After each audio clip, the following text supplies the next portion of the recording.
Brazil বনাম Scotland match preview. এই ভিডিওতে থাকবে ম্যাচের সময়সূচি, ব্রাজিলের একাদশ এবং যেভাবে দেখবেন। বিশ্বকাপের মঞ্চে নেইমারের প্রত্যাবর্তন নিয়ে যখন ব্রাজিল জুড়ে উচ্ছ্বাস, তখন স্কটল্যান্ড শিবির থেকে এলো সাহসী বার্তা। নেইমারকে নিয়ে মোটেই চিন্তিত নয় স্কটিশ শিবির। ব্রাজিলের বিপক্ষে গুরুত্বপূর্ণ গ্রুপ পর্বের ম্যাচের আগে স্কটল্যান্ডের অভিজ্ঞ ডিফেন্ডার জ্যাক উইলিয়াম হেনরি স্পষ্টভাবে জানিয়ে দিয়েছেন, নেইমারের মতো তারকার মুখোমুখি হতে তিনি মোটেও উদ্বিগ্ন নন, বরং এটিকে তিনি চ্যালেঞ্জ হিসেবে উপভোগ করতে চান। স্কটল্যান্ডের জন্য ম্যাচটি বিশেষ গুরুত্বপূর্ণ। গ্রুপ থেকে পরের রাউন্ডে ওঠার আশা এখনও বেঁচে আছে তাদের, তাই ব্রাজিলের মতো 5বারের বিশ্ব চ্যাম্পিয়ন দলের বিপক্ষেও তারা আত্মবিশ্বাস হারাচ্ছে না। বর্তমানে ফিফা র্যাঙ্কিংয়ে স্কটল্যান্ড রয়েছে 41 নম্বরে, আর ব্রাজিলের অবস্থান 5 নম্বরে। এদিকে ক্লান্তি ও হলুদ কার্ডের সংখ্যায় স্কটল্যান্ডের বিপক্ষে ব্রাজিল দলে পরিবর্তন আনতে পারেন কার্লো আনচেলত্তি। গতরাতে ব্রাজিল দলের অনুশীলনে ইঙ্গিত মিলেছে যে বৃহস্পতিবার স্কটল্যান্ডের বিপক্ষে বিশ্বকাপের গ্রুপ পর্বের শেষ ম্যাচে একাদশে কয়েকটি পরিবর্তন দেখা যেতে পারে। সম্ভাব্য পরিবর্তনের দুটি প্রধান কারণ: হাইতিকে 300 গোলে হারানোর পর বেশ কয়েকজন নিয়মিত খেলোয়াড়ের ক্লান্তি ও শারীরিক ধকল। নকআউট পর্বের আগে হলুদ কার্ডের কারণে গুরুত্বপূর্ণ খেলোয়াড়দের হারানোর ঝুঁকি এড়ানো।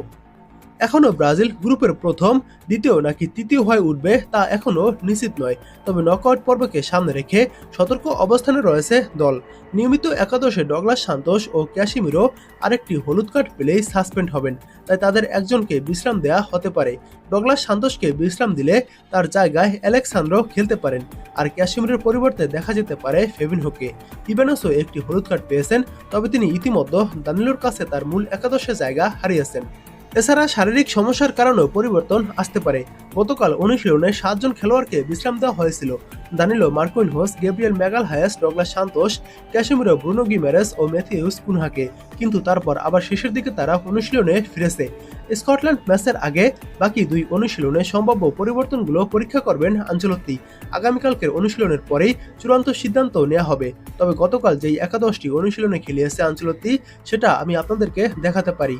এটা কিন্তু চূড়ান্ত একাদশ নয় যেটা দেখাবো, জাস্ট একটি ধারণা, মানে অনুশীলনে যেটা খেলিয়েছে আর কি, সেটারই একটি ধারণা।